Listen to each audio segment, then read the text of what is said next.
आता मला सांगा, इथं बसलेली पुरुष मंडळी, तुम्ही माझ्यापेक्षा ज्ञानामानाने मोठे आहात. माझा तुम्हाला प्रश्न आहे, आपल्याकडे कोणीतरी अतिथी आलेला आहे, जेवायला बसलाय आणि जेवता जेवता उठणार आपली बायकोन पाठवर बशी घ्या, कसं काय वातावरण राहील? हा, ऐकू नका म्हणून बोलेल. आपला घर कोणतरी पाहुणा जेवणले बोलायचे, तो पाहुणा जेवणले बसायचे, आपली पत्नी जेवण वाढी राहिनी आणि तो भाऊ खाता खाता उठणार बायकोन पाठवर बशी घ्या, कसं काय वातावरण राहील? लग्न झालेत ना तुम्हाला, त्या साधं की राहणार जस काय लगीन आणि त्यांना काहीच संबंध नाही भाऊ. मी का साधूच ना मटवरीला गेले हो, बापरे. त्या मनकडे असा की राहणार, व्हॉट इज दिस, हाय लगीन, हाय लगीन लगीन लगीन.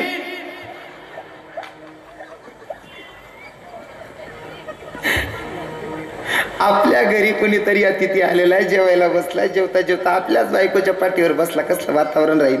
आपण त्याला एक बुकामा मुक्का टाकसू. पण माझ्या नाथ बाबानं पत्नीला सांगितलं, गिरजे मोठ्याचं लेकरू त्या पाठीवर बसलंय, त्याला पडू देऊ नकोस म्हणले. मोठ्याचं लेकरू त्या पाठीवर बसलंय, त्याला पडू देऊ नकोस. आणि ती माय सुद्धा तेवढी शांत होती. धनी स्वामी काळजी करू नका, मी पण माया, मी पण लेकरं सांभाळली आहे. तर म्हणले लेकराला पडू देत नाही, विश्वास ठेवा माझ्यावर. नाथ बाबा जेवढे शांत होते ना, तेवढी पत्नी सुद्धा शांत होती, तेवढाच पत्नीचा सुद्धा सपोर्ट होता. आजच्या कीर्तनातून मी प्रत्येक कीर्तनातून विनोदातून माझ्या मायांना, माझ्या बहिणींना जरा विनोदात बोलून घेतो. पण जेव्हा जेव्हा त्यांची नीतीची बाजू असेल तेव्हा तेव्हा त्यांची बाजू मी घ्यायला अजिबात घाईघाई करत नाही. एकही माणसानं इथं बसून गर्वानं सांगायचंच नाही, कारण बाईशिवाय माणूसना शानपणा नाही. काय मत आहे तुम्हाला? बायकोशिवाय शानपणा नाही, काय मत आहे? हे त्या टीशने त्या बहिणीशने बडाई मार राहणार हो. हा ते घर जाय आमले जड पडी रे काका. पर सत्यता तर मांडावी लागणार आहे नाही का? बाईशिवाय माणूस न शानपण नाही. माऊली बाबा समजा अक्षय तृतीया असेल, भाईबीज असेल, दीपावली असेल, काही त्योहार असेल, गावाची यात्रा असेल, बाहेर गावी गेलेले मुलं जर गावात आले, एखाद्या मित्राने बघितलं की माझे सगळे मित्र आहेत, गावात राहणाऱ्या मित्रांना बाहेर गावाचे पोरं बघितले, बाहेर गावाला कामाला गेलेले पोरं गावात आलेले, त्यानं पत्नीला फोन करायचा, ऐक ना माझे मित्र आलेले जरा 10-12, मी त्यांना चहासाठी आणतोय. मित्र येतात तोपर्यंत बाईनं पाण्याचा ग्लास हातात द्यावा, मित्र बसले तोपर्यंत चहा किंवा दूध आणून द्यावं आणि मित्रांच्या समोरच नवऱ्याला विचारावं, तुमच्या मित्रांना विचारा ना नाश्त्याला काय बनवू का? त्या 10 मित्र 100 ठिकाणी चर्चा करतात, अरे काय भाऊसाहेबनी बायको आहे हो, काय बिचारी माऊली हो, लक्ष्मीश हो. अरे नुसतं मित्रही राहणार तिथलं सांगेल वर बिचारीने चहा बी तयार होती, पाणी तयार, आपण नाश्ता नाही विचार राहील. ती काय बाई समजदार आहे भाऊ भाऊसाहेबनी. ते भाऊसाहेबनी इज्जत वाढणी आहे कोणामुळे? बाईमुळे, बरोबर आहे की नाही? पण समजा एखादी बहीणने आमले दत्त आज न कीर्तन करीन आम्ही मुक्कामी दुडाल थांबीच गौत माऊली बाबा, काही प्रॉब्लेम होणार गाडी ना म्हणा काय, रात्री थांबी गोत सकाळी मग आम्ही बटा महाराज चौक मा उभा येतच गाडी येस्तव लगून एखादा भाऊने आमले देखो आणि आमले देखील बाईल फोन करू नाही रातना कीर्तनकार महाराज त्या गायनाचार्य बटा महाराज लोक राय जायले त्यासले चालेले येऊ का घर. ती बहिणी तथाय ना सांगू कोणता करत आलेला राय ना तू आखो समजिलो यानगर मा आखा कुंदा आहे वो. म्हणजे इज्जत वाढवायचं महिला मातांच्या हातात आहे. जर बाई समजदार असेल तर माणसाची इज्जत वाढते. हो, समजदार बाई असेल तर माणसाची इज्जत वाढते. आणि बाई शिवाय माणूस ना शानपण नाही, आपले पक्का विश्वास आहे. शांती ब्रह्म नाथ बाबा एवढे शांत म्हणून त्यांना शांती ब्रह्म नाथ बाबा. अर्थात ते नाथ बाबा या अभंगातून भगवंताच्या प्राप्तीचा उपाय सांगतात. जर भगवंताची प्राप्ती करून घ्यायची असेल ना तर त्याच्यासाठी पर्याय व्यवस्था. उदाहरण म्हणून सांगेल, जर तुम्हाला आमदाराला भेटायचं असेल तर अगोदर पीएला भेटावं लागतं. जर मोठ्या डॉक्टर साहेबांना भेटायचं असेल तर अगोदर कंपाऊंडर दादाला भेटावं लागतं. जर प्रिन्सिपलला भेटायचं असेल तर शिपाई काकांना भेटावं लागतं. मग मला सांगा, जर प्रिन्सिपल सरांना भेटायचं आहे, सरांना भेटायचंय, हो हेडमास्तरांना भेटायचं असेल तर आपल्याला अगोदर शिपाई काकाला भेटायचंय. जर आमदाराला भेटायचं असेल तर अगोदर पीएला भेटायचंय. जर डॉक्टर साहेबांना भेटायचं असेल तर अगोदर आपल्याला कंपाऊंडर दादाला भेटायचंय. मग मला सांगा ना, जगाच्या मालकाला जर भेटायचं असेल तर मध्यस्थी कोणीतरी असणं गरजेचं आहे की नाही? मध्ये कोणीतरी आल्याशिवाय जगाच्या मालकाची गाडी भेट कशी होईल? अजून सांगतो, पटवतो, ऐका. रुक्मिणी आई साहेबांना भगवंत कृष्ण भगवंत पती म्हणून भेटले. रुक्मिणी आई साहेबांना पती म्हणून कृष्ण भगवंत भेटले.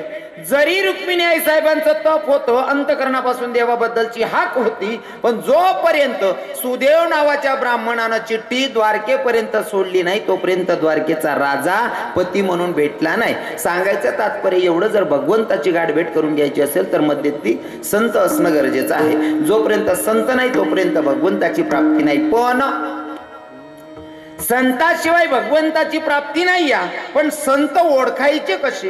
कारण आता बऱ्याच ठिकाणी अशी फसगत चालली. माझ्यासारख्याने पांढरे शुभ्र कपडे घातले की तुम्ही लोक संत म्हणतात. मी संतच आहे का ही पूर्ण इन्क्वायरी आणि जाणून घेणं गरजेचं आहे. नाहीतर पांढरा कपडाच मग बराच दिखाले पांढरा शुभ्र दिखतच पण आत गैरा काया राहतच.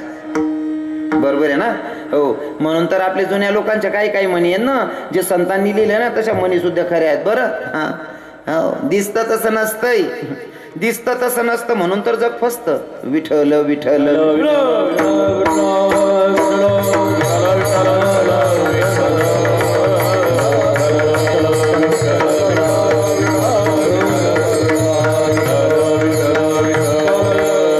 मग काही दिसायला पांढरे शुभ्र असतात पण ते संत नसतात. भरपूर प्रमाणात देता येतील. इथं महाराज लोक येतात, आमचे माऊली बाबा असतील, स्वामी महाराज, इकडे आमचे माऊली बाबा असतील, यांनी जर प्रमाण द्यायला सुरुवात केली या विषयावर तर एक एक जण 100 प्रमाण देऊ शकतस. हो, पण मला सांगायला आवडेल की भैया वरपंखी परमार्थ असेल तर ते तर कुठेतरी फसगत होते. फॉर एक्झाम्पल, हे ऐसे कैसे झाले हो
ऐसे कैसे झाले भोंदू कर्म करुणी म्हणते साधू अंगा लावून या राख डोळे झाकून करते पाप. त्यांना साधू म्हणायचं का? हो, एक उदाहरण म्हणून सांगेल. पाण्यामध्ये उभा राहणारा तो दव्याबरोबर दिक असतो बगळा. दिकाल कसा आहे? पांढरा शुभ्र आहे, दिसायला पांढरा शुभ्र, पाण्यामध्ये उभा राहतो, एका पायावर उभा राहतो. दिसायला पांढरा शुभ्र एका पायावर उभा राहतो. त्या कीटकांना असं वाटतं जणू काय हरिद्वारचा साधू चालेला, इतका भारी उभा राहतो तो एका पायावर. बगडा बी केले ना तुम्ही, पाणी मा उभा राहतो. हा, दिखाले दव्या बरोबर उभा राहताना बी एक पायावर उभा राहस. त्या कीटकांना त्यांनावर विश्वास करलेतच. एका पायावर उभा, दिसायला पांढरा शुभ्र आहे म्हणजे हा मोठा साधू असला पाहिजे. ते कीटक याच्यावर विश्वास करतात आणि जवळ येतात. यानं उचललेला पाय बरोबर त्या कीटकांच्या डोक्यावर देतो. मग याला साधू म्हणता येईल का? काही काही दिसायला आहेत पण आतून नाही. आणि सांगू का, साधूची खरी व्याख्या मी मोठ्या वक्त्याच्या मुखातून ऐकली. स्वामी बाबा, चित्रेची देखून कामी ना काम उपजे जयाची या मना तो संन्यासी नव्हे जाना ऐक बापा नरोत्तमा. साधू त्याला म्हणावं, चित्रातली बाई बघून सुद्धा त्याच्या मनामध्ये वासना निर्माण नाही झाली पाहिजे, त्याला म्हणावं साधू. संत कोणाला म्हणावं? दया समाजाच्या अंगी तोची संत जाणं जगी. अजून हे संत आणि साधू सांगितले. अरे वारकऱ्यासाठी सुद्धा नियम आहे. वारकऱ्यासाठी काय नियम आहे स्वामी बाबा? जाई व तू माते न करीसा या स्वामी विष्णुदास विठ्ठल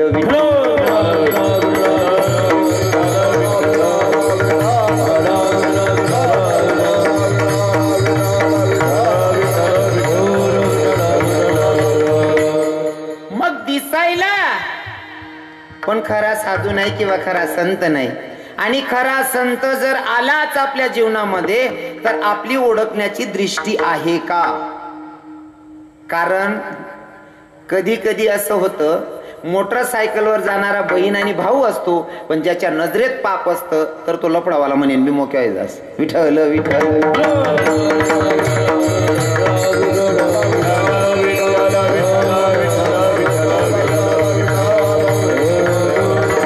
नजरेत जर पाप असेल तर तो चांगलं बघूच शकत नाही. मला नेहमी उदाहरण म्हणून सांगायला आवडेल, दृष्टी चांगली असेल तर सृष्टी चांगली दिसते. दोघं बाजूवा मांडतोय बरं. दृष्टी चांगली असेल तर सृष्टी चांगली दिसते. जर तुमची नजर चांगली असेल ना तर तुम्ही किचडमध्ये कमळ बघू शकतात, पण नजरेत जर का दोष असेल तर चंद्रात पण दाग दिसतो. बघायचं आपल्यावर काय बघायचं. एकीकडे सांगितलं तुम्हाला, पण इकडे आता खरा साधू जर भेटलाच, खरा संत जर आपल्या जीवनात आलाच, तर ते संत आपल्याकडनं ओळखू येतील का हा प्रश्न आहे. कारण माऊली बाबा, साधारण कीर्तनकार लोकांकडनं ओळखू येत नाही तर खरा संत कधी ओळखणार आहे. साधा कीर्तनकार ओळखू येत नाही तर खरा संत कधी ओळखणार आहे. विनोदात सांगेल पण माझा अनुभव मांडेल. ऐका, एका ठिकाणी कार्यक्रमाला जातो. तो कार्यक्रमाला जाताना एक दादाने मला बघितलं आणि बघितल्याच्या नंतर माझ्या जवळ आला. मला म्हणला, तुम्ही रविकिरण महाराजच आहात का? म्हणलं हो दादा, मी तुम्हाला यूट्यूबला बघतो, तुमचे कीर्तनालाही आवडतात, मी लाईक करतो. म्हणलं धन्यवाद. कीर्तनाला का? मला म्हणे लाईक करतो, पण वायबर घे का म्हणा,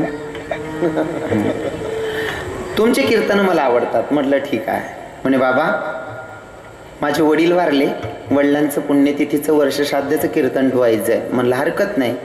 आता त्यात दादानं मला तारीख दिली. तारीख दिल्याच्या नंतर कार्यक्रम 4 दिवसावर होता. स्वामी बाबा 4 दिवसावर कार्यक्रम. मला फोन आला. मला सांगितलं टेन्शन घेऊ नका, मला विषय वका लागेल. मला सांगितलं, म्हणले महाराज बापाची पुण्यतिथी करायची, कीर्तन तुमचं ठेवायचं. म्हणलं जमलं. 4 दिवसावर आला कार्यक्रम. 4 दिवसावर कार्यक्रम आला. मला म्हणतात, बाबा आपल्याकडे कार्यक्रम आहे, तारीख लक्षात आहे? म्हणलं हो. मग म्हणे महाराज बापाची पुण्यतिथी करतोय, वर्षश्राद्धाचं कीर्तन करतोय, पहिल्यांदा कीर्तनकार जीव घालणार आहे, जेवायला काय बनवायचं? म्हणलं खरं ना दादा, काहीतरी भाजी पोळी जे असेल ते. महाराज पहिल्यांदा जीव घालतोय महाराजांना, काहीतरी चांगलं सांगा ना. म्हणतो 1-2 भाजी बनवा टाकू.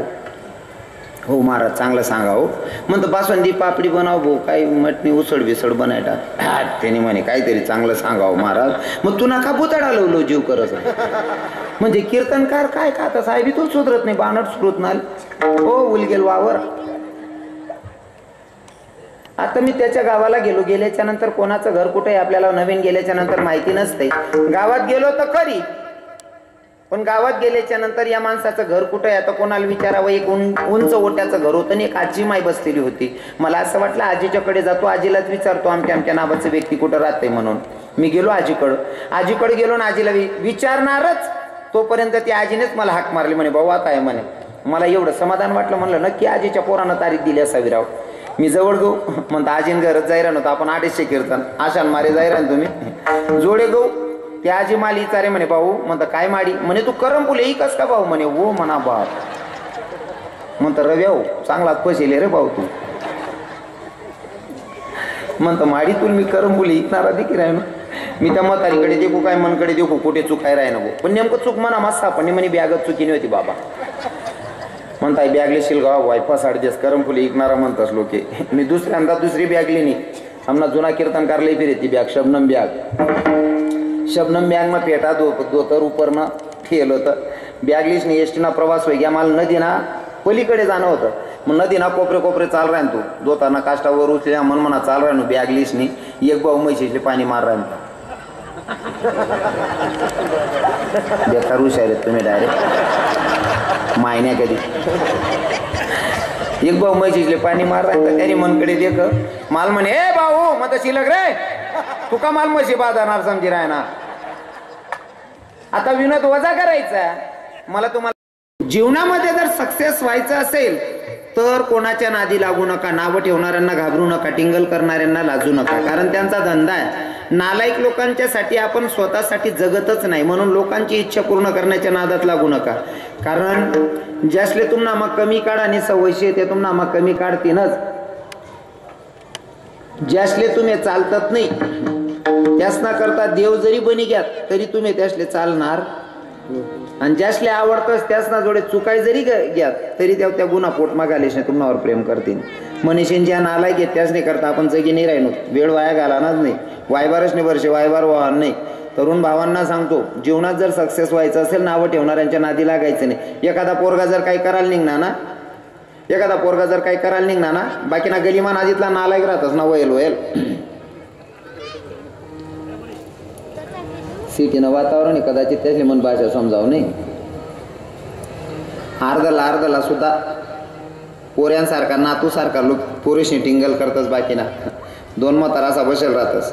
एखादा पोरग जर गेला ना त्याला देखील नाही, काय रे तात्या भाऊसाहेब ना पुऱ्या येडांना काय बी करत भाऊ मागू तात्या त्या ना ते जास्त वायबार रास जाऊ दे रे, येड आहे साला ते. आणि तो पोरगा सक्सेस होय ना काय याच त्यानं धारमा जातो. भावड्याव पेडा काढ नको कायले,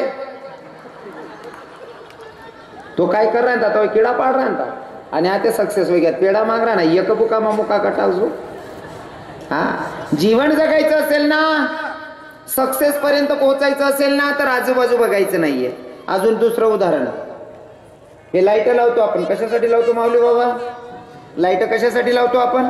अंधार घालवण्यासाठी आणि उजड करण्यासाठी, बरोबर आहे ना काका? उजड करण्यासाठीच ना. हा, पण जटे उजाळ करायला जाऊ का तटेच किडा पडतस, बरोबर आहे ना? हा, पण मला सांगा, एखादा लाईट किडा असले बेन बंद पडी असं देखील का तुम्ही? अजिबात नाही. कारण त्या लाईटले माहिती आहे किडा कितला का गर्द्या करत नाही, पायटे मर जातील मला सकाळी आपण चालू होणं. अजून दुसरं उदाहरण, नवरदेव जर तुमले मंडप पर्यंत सुरक्षित लई जाणं होईल तर घोडा 50,000चा असू द्या की 50 लाखाचा असू द्या, त्या घोडाला जवळ लगून झापड्या लावतात नाही तव लगून नवरदेव सुरक्षित जाईल त्याची गॅरंटी नाही. पहिले घोडाले झापड्या का बर? नवरदेव जर सुरक्षित मंडपापर्यंत पोहोचवायचं असेल तर घोड्याला झापडी लावणं गरजेचं आहे, इकडं तिकडं बघू द्यायचं नाही. तसं आपल्याला सुद्धा आपला सक्सेस पर्यंत जर जायचं असेल, मंडपापर्यंत जायचं असेल तर आपल्या अगोदर झापड्या लावण्या पडतील. वायबार लोकेशनीकडे आपली ध्यान जाऊच देवाने, सक्सेस होतं माणूस. एखादी बहीण जर मंदिर मा जावं लागे ना, जसल्या किडा पाडणार त्या माय ओ भिकू आहे का मंदिर मा चालली हो माय अकू भिकू पण जास्त जडतर असते ना पेक्षा, मग ती गण देव करायला लाग जायला ते का बघ तिनं देव करा मग तुला बिग बरी काय गे. हा, तुला बंगला गाण ठेवाय घ्या भानड सोडत नाही. म्हणजे लोकेले चांगला होता ना, दिकूच आवडत नाही. हो, एखादा पोऱ्या जर माडकरी होई घ्या, माडा घालली नाही सकाळी मग माड देखील मित्र सांगता काय रे बावड्या तू का माडकरी होई घ्या रे? हा भो रत्ना महाराज चांगला होता, व्यसनमुक्तीवर बोल ना मनीषीन माड घालली नाही, बाकी नाही इथला नीत राहतस ना. का रे बावड्या तू माडा घालली नाही? हो नार भो, आणि तुम्ही ते खाटकीन घरनी उधारी बाकी येणार का? कितला नीच धंदा आहे का? कितना निजधंदा आहे. तर मला फक्त एवढंच सांगायचं, ज्यांना तुमच्यामध्ये वाईट बघायची सवय ते तुमच्यात वाईट बघणारच आहे. तुम्हाला स्वतःमध्ये परिवर्तन आणायचं आहे स्वतःसाठी. लोक नालायकीत लोकांच्या नादी लागणे नाही.